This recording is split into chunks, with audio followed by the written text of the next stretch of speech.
Muy buenas noches, tardes o días, depende del horario en que nos estén viendo en esto que es un diferido. Y en esto que hemos dado en llamar Conjura para acabar de voltar.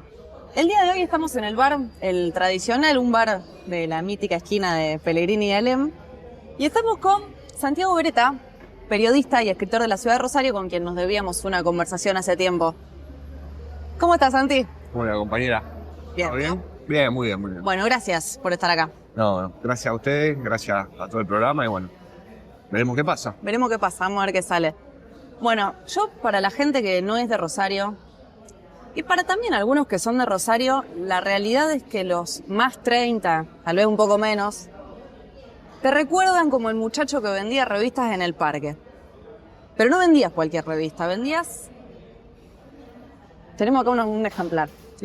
Vendías Apología. ¿Qué fue Apología, Santi? Bueno, es una revista que empezamos en el 2010, parece ya una época lejana, han pasado 13 años. 14. 14, casi 15. Una revista que intentó retomar una tradición periodística existencial, aventurera, literaria, errante, que empezó el primer número siendo 100 copias, 100 ejemplares en fotocopia. Hacíamos la fotocopia, la tapa comprábamos una cartulina, la llevábamos a la fotocopiadora, la doblábamos y la abrochábamos nosotros con una abrochadora prestada. Bueno, después con el tiempo y la perseverancia, de 100 copias terminamos haciendo 1000 copias, que para una revista under es un montón.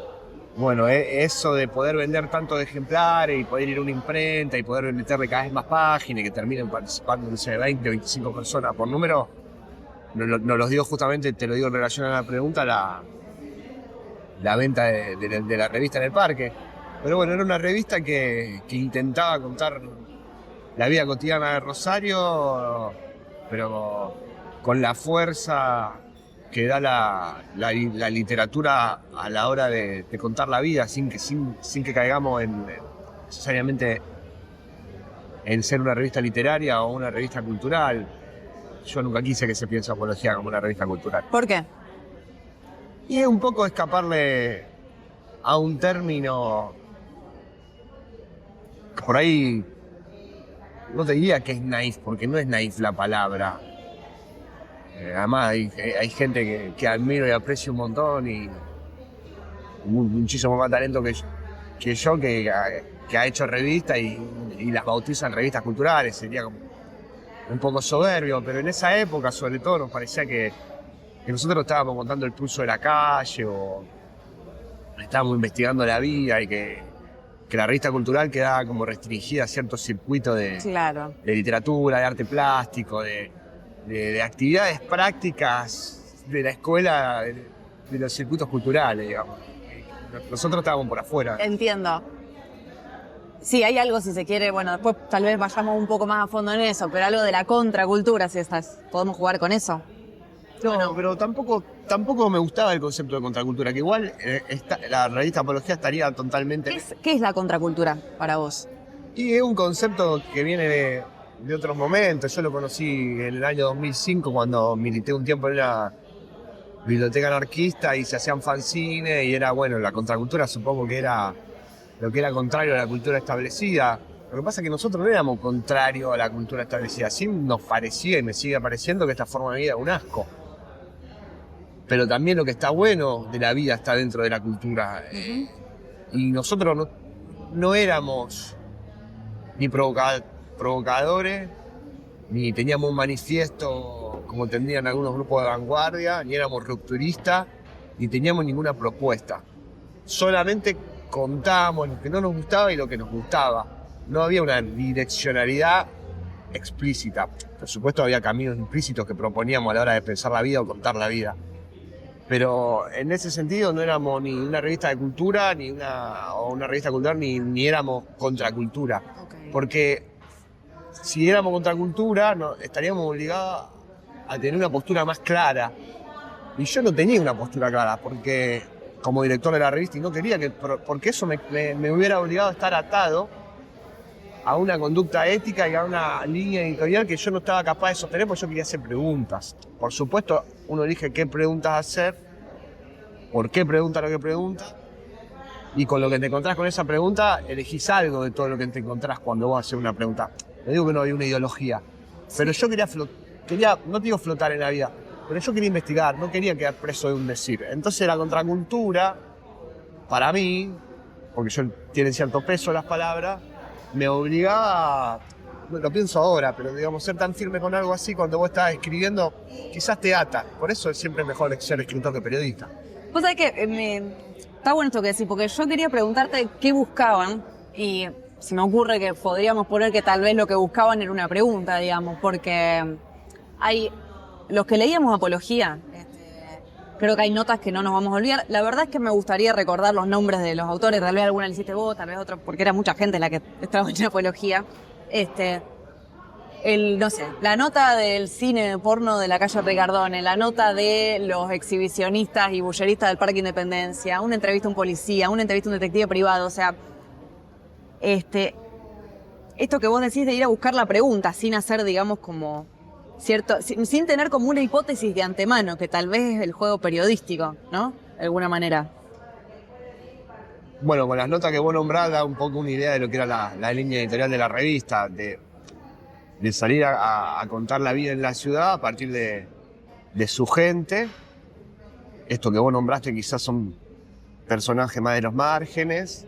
Porque sí, también... pero eran de márgenes que sin embargo no están, vamos a decirlo así, en aquella periferia profunda, sino que están dentro del llamado centro. No, pero había un montón de notas que también eran conversaciones en la periferia. El chico que había estado preso en la cárcel de menores, una nota que hicimos con los cartoneros cuando les prohibieron los caballos, entonces pensábamos políticamente sin usar términos políticos, pero era una pregunta política, era cuánta bondad había en realidad o no en sacarle los caballos a los cartoneros, si no había una relación de amor incluso de un cartonero con su caballo, si todos los cartoneros maltrataban, como decían, a los animales o no, por qué se había puesto el ojo en ese maltrato hacia un animal, cuando el maltrato y cosas peores que el maltrato, que puede ser ya la crueldad directamente, entre humanos abundan por todos lados en la ciudad.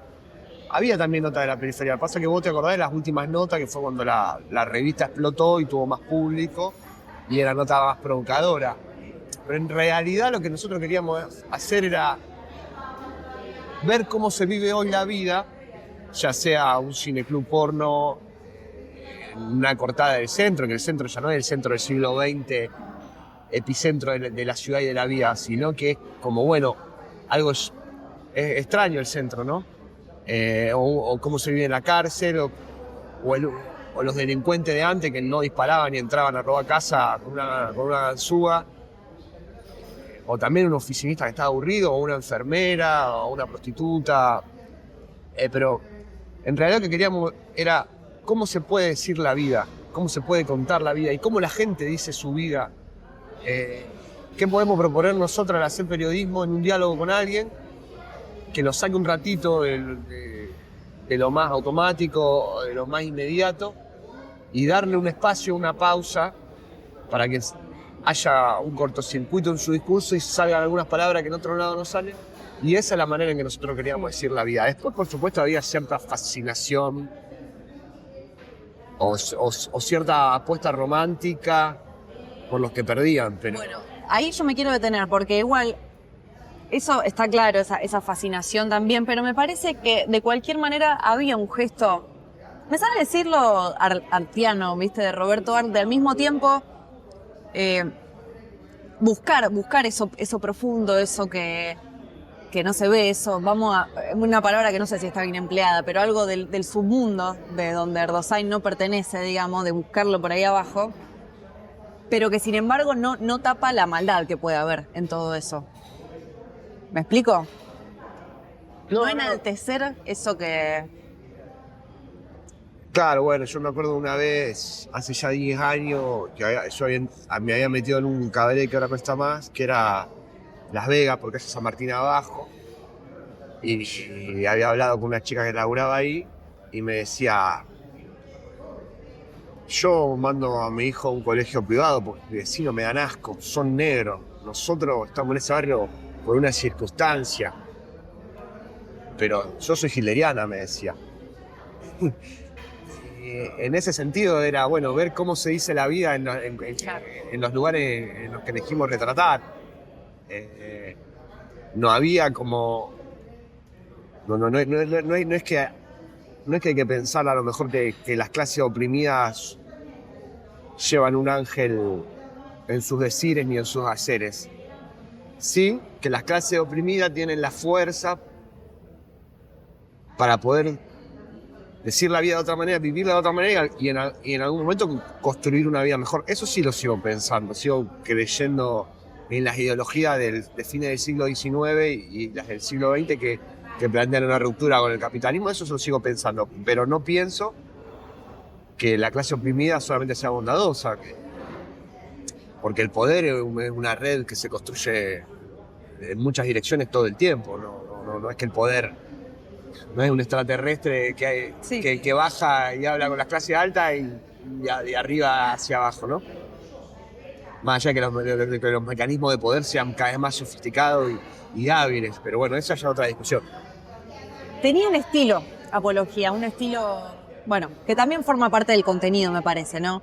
Que es por ahí la famosa crónica, que a mí me cuesta definirla, pero que hay algo entremezclado entre la ficción y la realidad, digamos, ¿no? Si el periodismo se presume de alguna manera realista, me parece que la crónica permite dibujar un poco algunas cosas. Viste, Lacan decía que la verdad tiene estructura de ficción.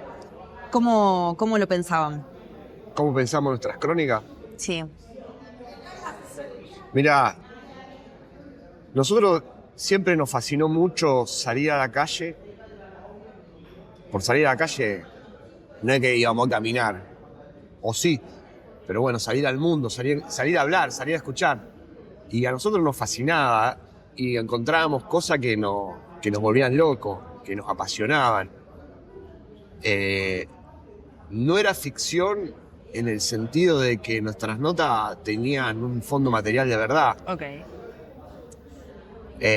Porque estaban sostenidas en lo que veíamos, en lo que escuchábamos, en lo que nos contaban, en lo que concluíamos a partir de lo que nos contaban. Yo sí defendí siempre, en ese sentido de la escucha, de que el entrevistado, porque nosotros no hacíamos periodismo político, no hacíamos periodismo de investigación, no hacíamos policiales, entonces no teníamos la obligación del dato duro, okay, que en el periodismo es, bueno, chequear la fuente, comparar información que te da alguien con la información que te da otro para tener la información lo más precisa posible. Nosotros, el periodismo que yo hacía y que hacíamos con la Apología, yo lo definía como periodismo existencial. Es un término que por eso no éramos periodismo cultural, éramos periodismo existencial, porque estamos hablando de la existencia. Después podemos definir la diferencia entre cultura, naturaleza, sociedad, existencia, pero bueno. Y cuando vos hablas con alguien, nosotros no le preguntamos a alguien, che, ¿quién mató a tal? O qué pasó con la cometa cuando hicieron tal licitación para un edificio público. Nosotros estábamos contando la vida a partir de la gente que contaba su propia vida. Y cuando la gente cuenta la vida, la exageración, la mentira, el rencor, Forma parte de la fantasía sobre todo, la proyección, lo que fue, lo que no fue, lo que quisiste que sea, lo que no te acordás porque necesitas olvidártelo, lo que necesitas recordarlo de otra manera para que la vida sea vivible, la forma en que vos querés que te vean, todo eso hacia la vida y hacia la manera en que la gente dice la vida. En ese sentido, yo creo que nosotros le dábamos vía libre a todo eso. Yo me acuerdo que una vez hicimos una nota de la cárcel de menores, que han pasado cosas muy crueles y muy feas ahí adentro. Nosotros hicimos una muy buena nota y muy larga sobre la cárcel de menores. En el año 2014. Y una vecina nos contó que a un nene que murió ahí o que había estado ahí, la municipalidad lo entregó, o la provincia, en el cajón de muerte, en el cajón, digamos, envuelto en diarios. Y yo pensaba, yo en el momento le creí, porque también era muy chico y yo era muy ingenuo, muy crédulo. Yo pensaba ayer, creo, justo pensando qué iba a decir en esta nota y digo, yo no creo que le hayan entregado un cuerpo envuelto en papel de diario. No creo, la verdad. Yo en el momento lo creí. ¿Qué llevó a esa mujer a construir esa imagen? Qué fuerte, además, no lo sé. Pero fue su forma de decir la vida. Y para mí estuvo bien dejarla, porque todo lo que podrían ser, no sé si errores, pero elecciones que están en el límite entre está bien o está mal, porque bueno, en definitiva está bordeando una denuncia pública. Sí, claro. No me sigo sosteniendo que estuvo bien decidir dejar eso, a partir de todo lo que te dije recién, ¿no? Santi, hablando un poco, bueno, de naturalezas, ficciones, verdades, te voy a llevar a otro lugar porque te quiero preguntar por alguien que lo he escuchado pedir al público que nos escucha, alguien que, y creo que vos honestamente sos una persona que tiene mucho para decir sobre él. Te quiero preguntar por Enrique Sims. ¿Quién fue Enrique Sims? Bueno, para presentarlo te diría un escritor argentino, bonaerense, que tuvo cierta trascendencia a partir de su revista Cerdos y Peces, que fue muy amiga durante los 80 de la banda Los Redonditos de Ricota. Y un gran periodista para mí, del cual aprendí un montón y gracias al cual yo me hice periodista porque yo quería ser escritor. Pero cuando conocí el periodismo de Enrique Sim, o sea, me gustaba de él que él hablaba de Heidegger y al ratito lo asociaba con un tipo que se picaba alcohol puro en la esquina. Que es muy de la generación también del hipismo y de esa generación, bueno, también arteano, si querés, ya que hablábamos de Roberto Art. Y para mí fue un gran pensador, un gran alguien que realmente habitó la existencia desde un lugar totalmente descarnado y por eso pudo decir cosas tan tiernas y pudo percibir también el horror en una sociedad como esta. Y creo que Enrique Sim tiene más vigencia hoy que en su momento, porque cuando él dice que la vida está cuadriculada, que la vida es un espanto, yo creo que si él, por suerte para él, se murió antes de ver, no sé, lo que son el nivel de eficiencia y estupidez que reina hoy en la sociedad, me parece. Lo que pasa es que me preguntaba por Enrique Sim y se me hace silencio por dentro y me cuesta ser profesional y dar una entrevista. Pero si querés, hacer otra pregunta y vamos dando vueltas. No, tengo el recuerdo. Yo a Enrique Sim llegué por vos, de hecho, y no pude parar de investigarlo, de leerlo. Esta persona fantástica que en verdad me parece que se la conoce más o tuvo su reconocimiento por haber sido el que hacía los monólogos previos a los shows de Los Redondos, cuando todavía Los Redondos eran under, digamos. Pero después la verdad que hay muchísima, hay poemas, hay escritos, hay entrevistas. Bueno, Cerdos y Peces, que también vamos a hablar de eso. Lindos libros también. Lindos libros. Acá tenemos uno que yo traje, El Señor de los Venenos, que es como una suerte de autobiografía medio ficcionada. Pero a mí me resuena mucho y que me parece que tiene que ver con esto que venimos charlando, de que a los pocos días que él falleció 2022 o 23. 23. El año pasado. Sí. A los pocos días de su fallecimiento, escribiste una nota para la revista Rea en donde traes y compartís algunas de las conversaciones que tuviste con él. Y él, ya no sé si de chiste, por provocación, por su propia naturaleza inclusive, él decía que le hubiese gustado no ser escritor, sino ser un hombre que podía pelearse con navajas para defender una mujer, en fin, vivir, él decía, ¿no? Y hacía esa separación constante entre el escritor y el que vive, digamos. Sí. Y que es sumamente contradictorio, porque nunca dejó de ser un tipo que si hay algo en lo que se crió fue en la famosa escuela de la calle, digamos, pero ¿por qué pensás que estaba esa tensión de él entre la escritura y la vida? Porque había una visión romántica de que la vida verdadera no estaba en el discurso armado. Y si bien una conversación entre vecinos forma parte del discurso armado de la sociedad, lo que sería la cultura el espectáculo, los escenarios de la vida, sobre todo cuando están mediatizados, institucionalizados, o puestos en valor desde las instituciones que legitiman la vida de la comunidad, pierden esa frescura y pierden esa espontaneidad que tiene la calle. Entonces yo siempre me decía, yo estábamos en un bar de calle Sarmiento y Mendoza y decía, yo quiero entrar acá con la novia de un amigo y si algún borracho la mira, decirle, ¿qué mirás a la novia de mi amigo? Hijo de puta, te voy a matar. Y él, sin embargo, era un escritor. Y digo, pero vos sos escritor, ¿por qué decís que querés? Porque soy un pelotudo, si no hubiera sido un tipo malo, hubiera... Es una discusión que tuvimos mucho en la primera época de Apología, cuál era la verdadera vida. Si era la vida aventurera de la calle o era la vida de los libros. Pero No, pero yo creo que en realidad Enrique Sims era un gran, no quisiera decir destructor, pero era un tramposo en el mejor sentido, porque él se daba cuenta que justamente todo era una ficción, que todo se podía armar y desarmar. Ajá. Él sabía que citaba a Heidegger y decía, somos náufragos huérfanos en medio de la nada.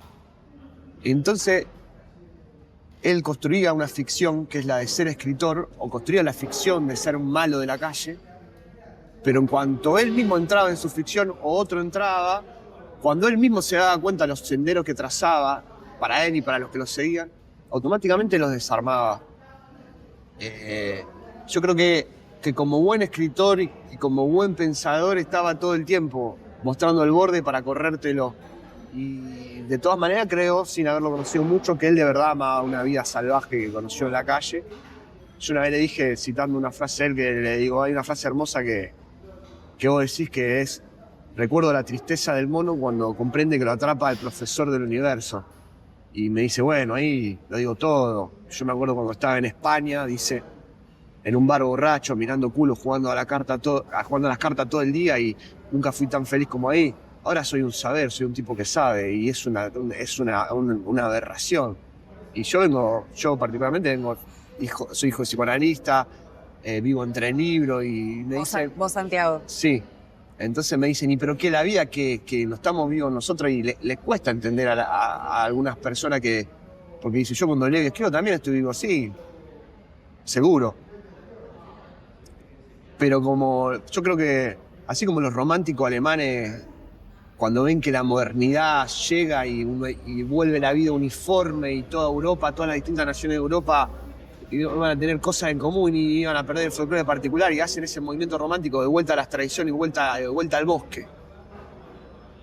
Bueno, es también una fascinación del escritor, me parece, añorar esa vida que está por fuera del discurso instituido. Y la literatura es un discurso instituido. Y hay una tradición argentina en eso, si uno lo ve en, Sarmiento y el Facundo, Borges con los malevos, o sea, está esa tendencia de buscar por ahí, ¿no? Sí, yo creo que en Sims también fue una cosa de muchos escritores, el mismo Hemingway que se fue que era uno de los maestros de Sims, que se fue de enfermero a la guerra para curar al soldado. Esa cosa de la aventura. El problema para mí es que la calle o la vida cotidiana se parezcan cada vez más a las redes sociales, y que lo que queda por fuera de eso sea una cuestión muy de violencia sin romanticismo, como es ahora. Pero bueno, han cambiado las épocas, digamos. ¿Qué fue Cerdos y Peces? Bueno, para mí fue la revista con la que Enrique Sims pudo combatir a la sociedad de esa época, que era una sociedad donde si sacabas... Década del 80. Década del 80, se sacaba en tapa dos tipos besándose en un escándalo, se sacabas una nota que decía... Inmediatamente post-dictadura. Post-dictaduras, una monja diciendo lesbianismo en el convento, se escandalizaban, pero a la vez una revista que entrevistaba a filósofos y preguntaba mucho, que eso sí lo tomaba mucho en Apología, que era preguntar qué.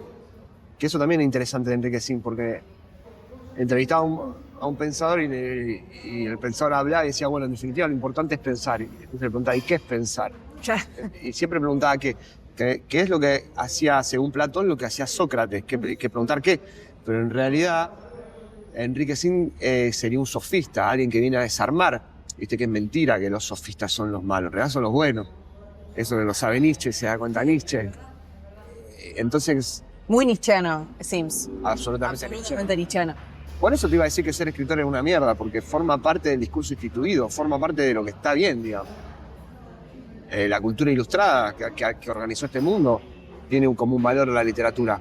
Entonces no hay duda que un escritor verdadero tiene que atentar contra eso. Sí. Te voy a leer una cosa. Atentar y defenderlo a la vez. Porque Borges también es un escritor verdadero, el mejor de todo y defendía su muerte. Pero hay un doble juego que hay que defender. No sé si me explico. Sí, perfectamente. Sí. Y con el peligro de convertirse en eso instituido de lo que... Bueno, para Sims. ¿Qué? Para Sims. Calculo que sí, pero el tipo me parece que siempre fue muy fiel a eso que predicó. Yo creo que sí. De alguna manera. Por eso terminó como terminó. Bueno, en una pensión ayudado por los amigos. La pulsión de muerte no es también morir a la manera de uno. Eso que decía mi viejo. Que lo hablamos. La pulsión de muerte. Germán García, el psicoanalista, decía, la pulsión de muerte es que cada uno quiere morir a su manera. Y mi viejo dice, claro, que significa que cada uno quiere vivir a su manera. Bueno, sí, está muy bien. Hablando de eso, porque también... Yo no sé si esto lo desconozco, te lo pregunto si Sims había leído a Freud o algo así. Yo vengo del polo del psicoanálisis, así que, viste, a los psicoanalistas nos gusta traer todo para nuestro molino. Pero tiene un poema que se llama La tristeza y que es un fragmento, la primera parte dice: el sufrimiento es el dolor del tiempo, la angustia es la memoria del desamparo y la depresión apenas una cobardía del cuerpo. El único dolor que confiere nobleza es la tristeza. ¿Sabes qué me llamó la atención? Esto de la depresión es una cobardía del cuerpo, sobre todo porque hoy en día, creo que y está muy bien que vos decías que Enrique Sims rige mucho hoy, digamos, porque la depresión es como una categoría que está muy, muy de moda ahora, muy como una nueva patología, no sé cómo llamarlo, digamos, pero él lo habla desde el lugar de la cobardía.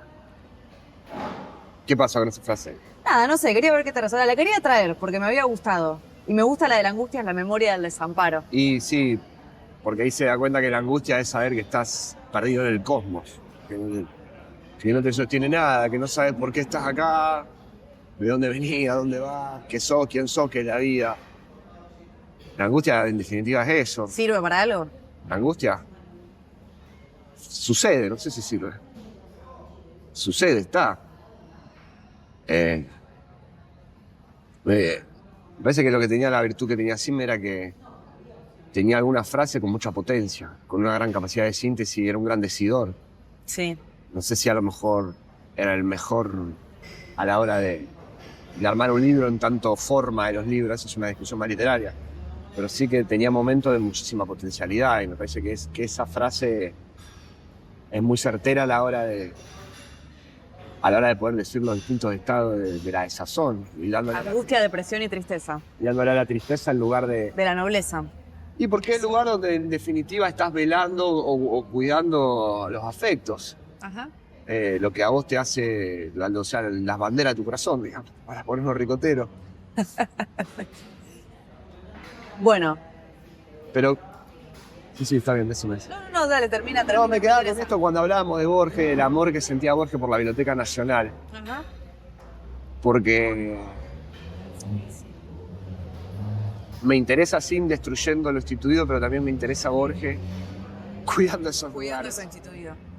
Por eso yo odio dar entrevistas, porque yo digo algo y después no estoy de acuerdo con lo que digo, o yo pienso, porque yo no preparo ni siquiera cuando tengo que, no es que me invitan a dar charla, pero cada tanto me invitan. Yo voy y no preparo nada. Bueno, vamos a una cosa. Yo te prometo que el reel que va a salir va a ser vos diciendo... No, pará. Porque yo lo que digo, lo creo porque lo estoy pensando. Pero yo no quiero quedar preso de lo que digo, porque puedo pensar otra cosa. Quisiera andar libre de mis decires. Es una utopía. Bueno, ya te voy a decir... Es una utopía neurótica. Yo te anticipo que en tiempos de redes sociales y de reels es muy difícil. Así que... ¿Qué es difícil? No quedar preso de algunos decires. No, y en la vida cotidiana también. En la vida cotidiana también, pero cuando se plasma a veces es... Pero bueno, no importa, esto va a quedar recortado para que... Pero en realidad está bueno lo que decís, porque es lo que tendríamos que empezar a hablar. Si estamos en una época donde decir algo trae consecuencias que duran un rato igual, no duran para siempre, habría que pensar entonces qué significa decir algo, qué significa escuchar algo y qué valor le vamos a dar al diálogo. Porque si lo bueno de las redes sociales es que una charla puede llegar a todo el mundo, no son sentencias lo que nosotros decimos, son ideas. La gente que la recibe tiene que tomarlo como algo con lo cual dialoga. No es ni un trofeo ni un tiroteo. Es un problema grave lo que pasa en esta época. Sí. Porque yo creo que hablar es justamente, bueno, volviendo a Enrique Sin, decía, el lenguaje hablado es mejor que el lenguaje escrito porque nunca deja fijo un saber. Porque nunca se dice algo igual. Está bien, el lenguaje escrito tampoco es igual a sí mismo. En ese sentido lo agregaría yo. Podemos volver a Borges o Heráclito. Porque si uno no se baña 2 veces en el mismo río. Vos escribís un libro, o vos lees un libro y cuando lo leíste de vuelta, vos sos distinto. Entonces no es el mismo libro. Sin embargo, el lenguaje oral, al perderse en el aire, más difuso todavía. Por eso la diferencia entre Platón y Heráclito. Si la idea es una imagen o el pensamiento es un sonido, que es una vibración, entonces está todo el tiempo cambiando. Pero... Bueno, pero es un problema hoy en día. Porque ese lenguaje oral, digamos... Porque queda perpetuado. Queda perpetuado. Bueno, pero entonces... Lo que hay que pensar entonces... Sí. Es que hay que empezar a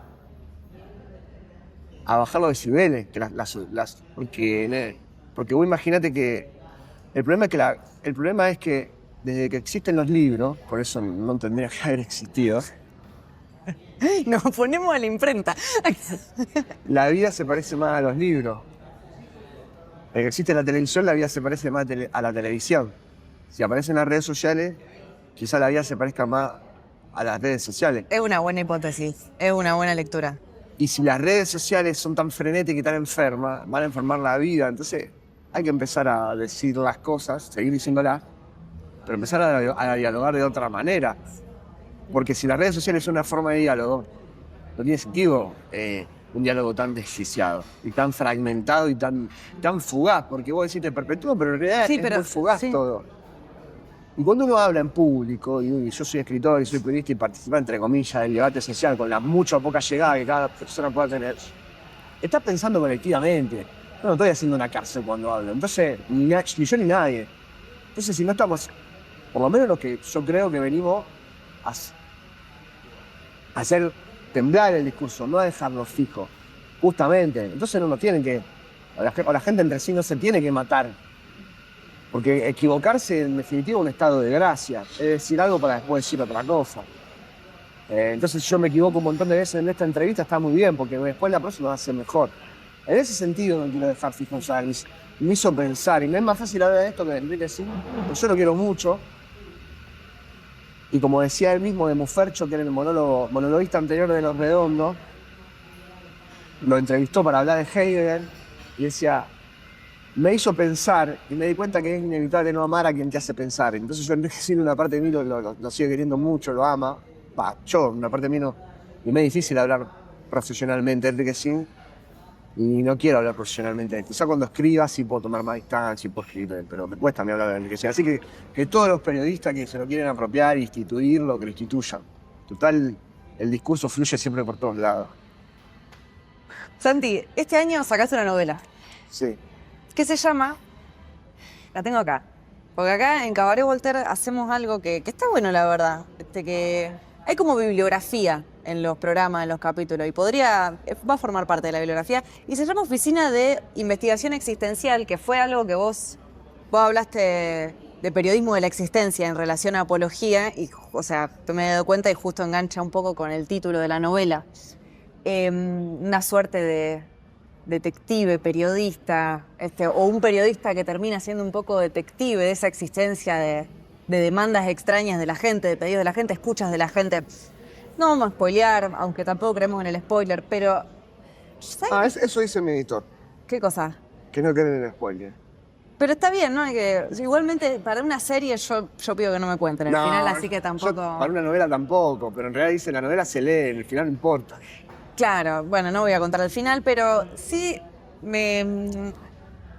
Hay algo que está bueno, que me gustó, que el personaje principal se llama Santiago Beretta. ¿Sos vos?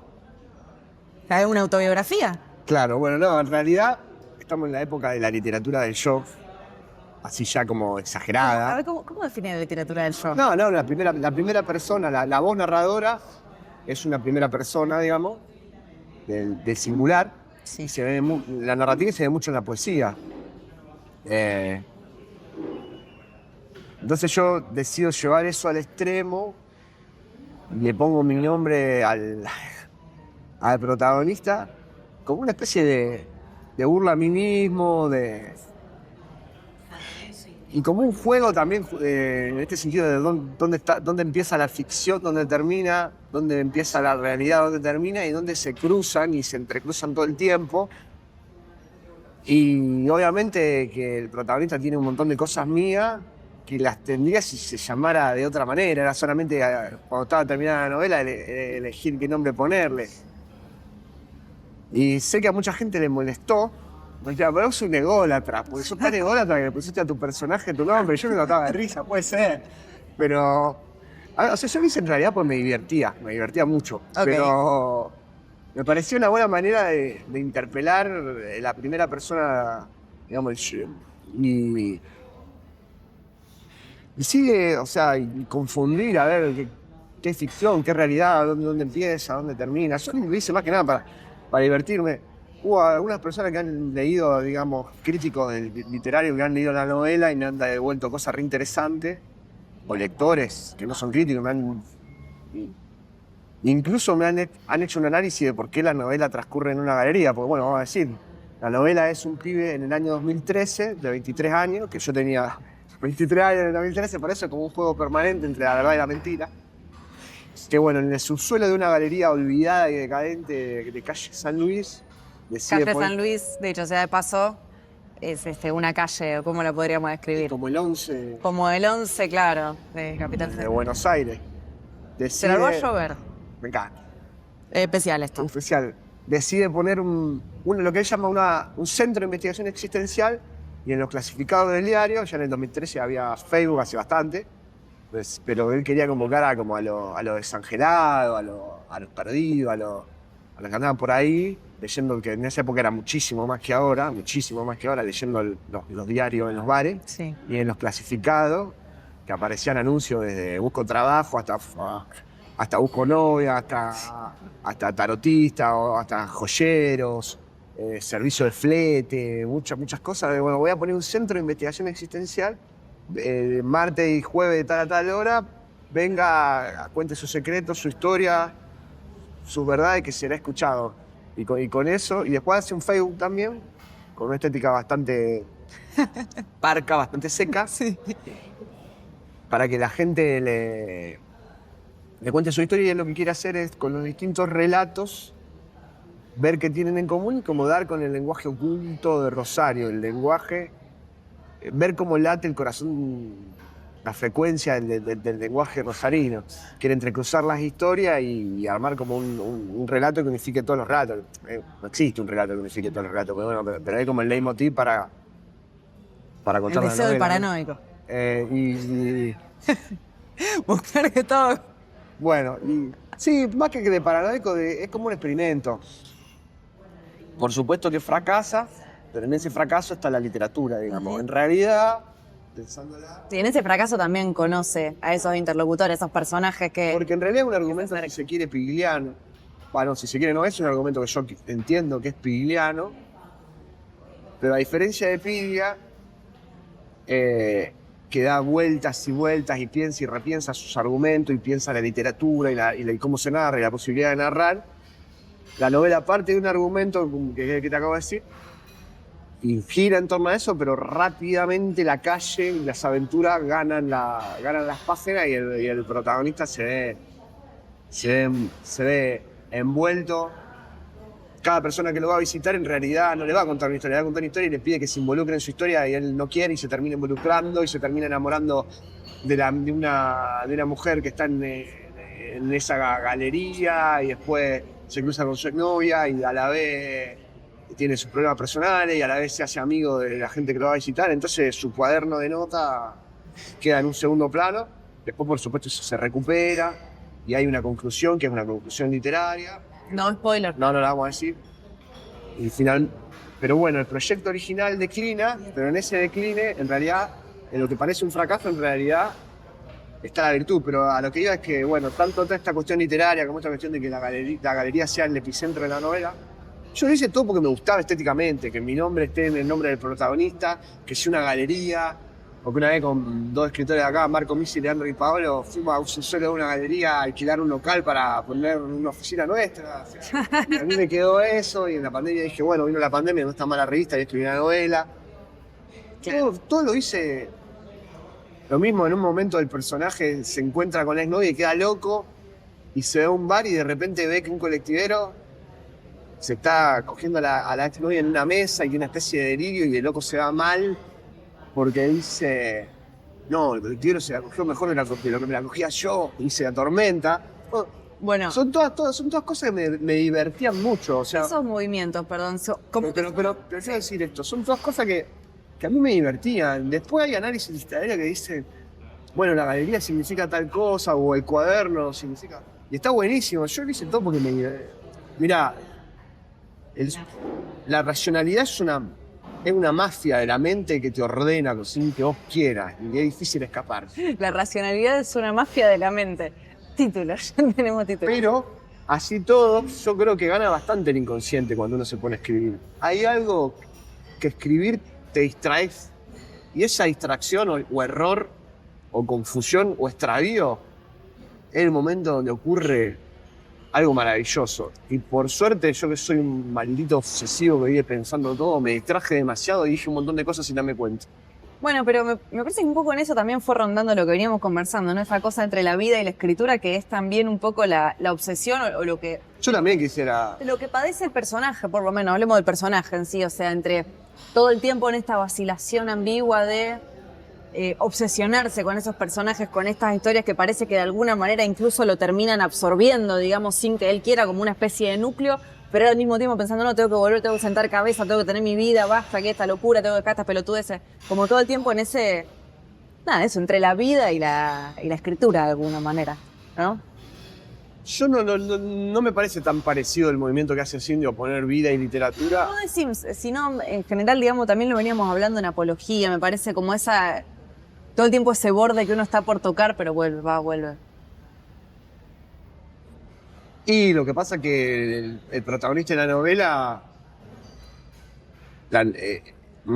está en un momento de su vida que está en un borde, no ve a los amigos, no ve a la familia, no tiene novia, Sí. escribiendo, no está haciendo periodismo, se pone a hablar con toda gente que está en los márgenes y de alguna manera se da cuenta que la vida no puede transcurrir en esos lugares porque, primero la vida que él quiere para él, porque es una suerte de investigación y supongo que la vida también es, ahí está lo que está de mí en la novela, supongo que la vida también es tener amigos, tener una novia, enamorarse, poder hacer algo con todos esos discursos que andan dando vuelta y que te fascinan. Por eso, aunque fracase su cuaderno de notas y fracase su centro de investigación existencial, no fracasa, porque de toda esa deriva hay una idea que unifica todo y él sabe que entonces va a hacer algo con eso. Que en realidad, si yo lo traslado a mi propia vida, soy yo haciendo una revista o soy yo haciendo una novela. Si yo no puedo hacer algo con los discursos, yo porque soy escritor, otra persona hará otra cosa, pero con los discursos de uno y con los discursos que te rodean, algo tenés que hacer. El problema es que la gente común lo hace sin darse cuenta. Los que somos escritores tenemos la necesidad de darle una forma estética, que es la diferencia de gente común en el sentido, todos somos gente común. Pero yo creo que las personas que escriben tienen otra relación con la palabra, lamentablemente, es un punto más enferma. Pero iba a decir algo que no olvidé. Eh, no, y que esto que te decía, que yo le ponía mi nombre al personaje porque me divertía, lo había situado, a la novela la había situado en una aldea porque me divertía. Y a mí la literatura de la primera persona siempre me divirtió mucho. Enrique Sim, bueno, Hunter Thompson, el mismo Bukowski. Ahora ya no los leo más, ahora prefiero leer, no sé, cosas muy distintas.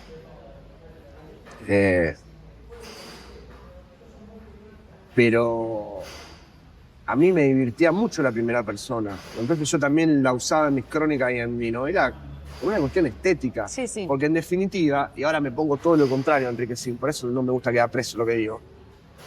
La escritura es una apuesta estética. Uno está como en una roca tallando una forma. Y la primera persona, después lo estético está atravesado por la época, por lo ideológico, bla, bla, bla. Pero hay una fascinación estética la primera persona, porque una fascinación estética a la literatura. Y en realidad cuando vos haces una crónica, por más que no sea ficción, funciona como una ficción, porque tiene estructura de ficción, como decía Lacan, todo. Y uno está fascinado como escritor con una forma estética, como una manera de decir la vida. No es ir a retratar a un pistolero, es la manera en que vos retratás al pistolero. Entonces, que es una fascinación estética la de la escritura. Y con esa fascinación que vos tenés por la vida, encontrar en la literatura la manera de decirla, y salís a la calle ya, o sea, el problema en realidad, que es la trampa hábilmente construida de Enrique Sim, es que cuando vos vas a escuchar a un pistolero, vos ya estás atravesado por la literatura. Vos querés la vida del pistolero porque ya estás fascinado por eso. Porque un pistolero es pistolero, se acabó. No dice voy a ser pistolero. El único que dice voy a ser escritor es el escritor, que está fascinado consigo mismo en tanto escritor. Porque la literatura te fascina y te atrapa de alguna manera. Por eso a veces uno dice, no quiero más esta vida. Porque es insoportable también la fascinación. Ya no me aguanto más, ya hablé un montón, ya pensé un montón, es insoportable pensar. No, para ir terminando porque el tiempo es tirano también. Pero el tiempo es una herida, decía tu amigo Charly García. El tiempo... Así decía, nadie pudo ver que el tiempo era una herida. Nací para hacer y no seguir con vida. Nacer, sí. El mundo de Cerdo y Pez se cambió y el mundo de Apología también cambió. Y eso que Apología es de este siglo, de este cuarto de siglo. Fuimos los últimos en papel. ¿Se pueden seguir vendiendo y publicando revistas? ¿Revistas en papel? Sí, revistas en papel, esto. Sí, yo creo que sí. Es algo que viene de hace mucho, mucho tiempo, siglos, y que se está terminando.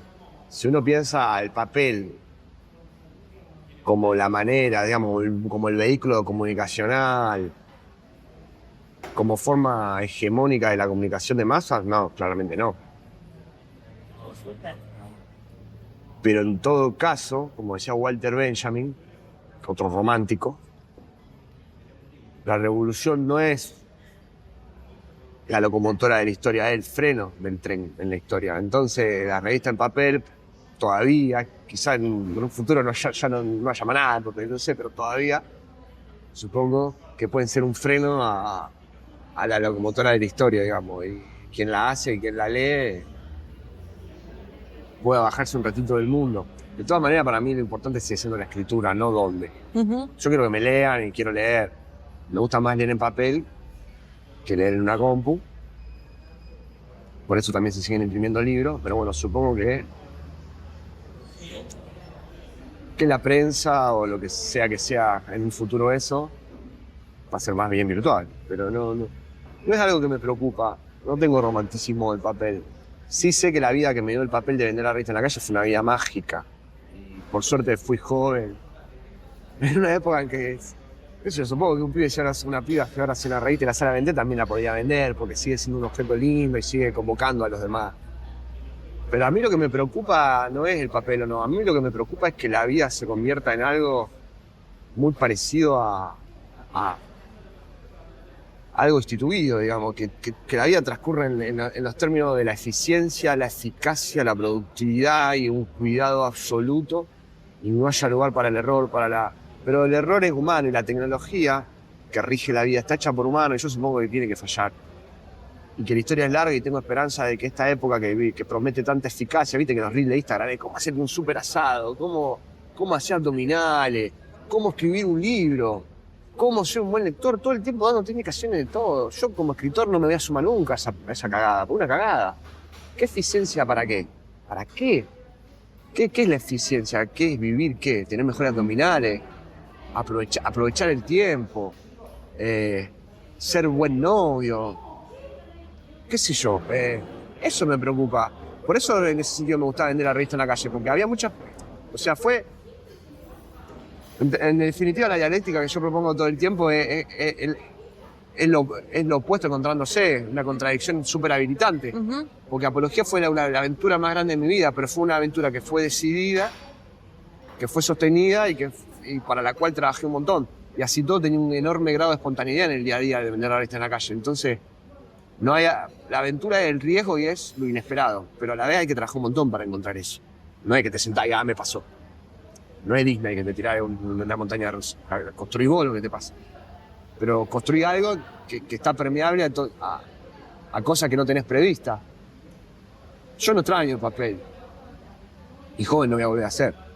No quisiera que la vida mía ni lo que dura el mundo transcurra en los términos de la eficiencia, la eficacia y la productividad. Eso es lo que no quisiera. Y es el único mensaje que le puedo dejar a las generaciones que vendrán. No se entreguen a la eficacia que no sirve para nada. Cuando nosotros éramos chicos, no queríamos decir a nuestros padres dónde estábamos ni a qué hora veníamos. Y ahora los pibitos le dicen que lo pasen a buscar. Yo no lo entiendo. Yo sigo pensando que lo mejor es irse, que no te encuentren. A mí me encantaba hacerme la chupina en la escuela y me iba a mirar el parque, y escuchar las bandas de música que me gustaban y a leer. Y iba a hablar con la gente. Por eso después hice el periodismo que hice. Yo sigo pensando que eso está buenísimo.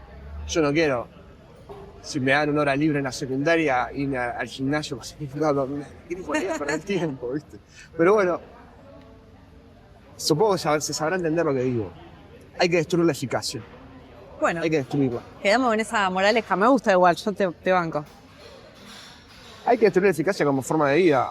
Hay que proponer, me parece, la profundidad en todo caso. Que no quiere decir que estoy en contra de los medicamentos, por ejemplo. No hay que ser lineal en los análisis, ¿no? Estoy en contra de que se haga un puente. Un puente no se puede caer, ahí sí hay que ser eficaz. Estoy en contra de los avances médicos. Estoy en contra de que la vida se rija en esos términos tan estúpidos, que más que eficaces son controladores, abusivos, te diría. Y bueno. Mensaje a las generaciones, igual. A nosotros mismos. Y a nosotros mismos. Ahora, a nosotros. Gracias, Santi, por esta conversación. Gracias a vos. No me da mala cabeza. Tengo muchos sueños. Es muy temprano, queremos decir. Vinimos muy temprano acá y está lloviendo en la ciudad de Rosario. De las 6 de la mañana. Desde las 6 de la mañana. Y bueno, gracias, Sofi, por estar en la producción. Y bueno, nos veremos en otro capítulo. Esta es la sexta, Conjura. Séptima, no sabemos. No. Pero bueno, ya nos veremos. Gracias.